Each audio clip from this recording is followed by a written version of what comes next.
அதனால அவங்கள வர வைக்கிறதுக்கு அவரு ஒரு பாட்டை வாசிக்கிறாரு.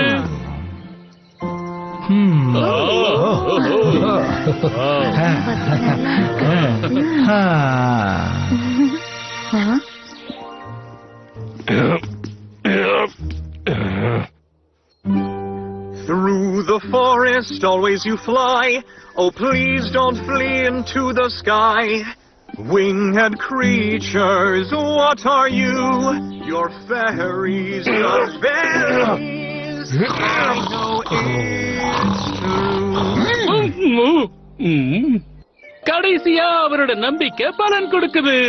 ஆபத்தில் இருக்கிற ராஜ்யத்தை காப்பாத்துறதுக்காக மந்திர உலகத்தில் இருந்து ஃபேரிஸ் வராங்க. ஒரு சின்ன சண்டை போட்டு காட்டுவோமா? எல்லாரும் பயந்து எங்கேயாவது ஓடிடுவாங்க. ஸ்டெல்லா, நாடகம் ரொம்ப போர் அடிக்குது. இந்த பாதுகாவலர்கள் ஆக்ஷன்ல இறக்க வேண்டிய நேரம் வந்துடுச்சு.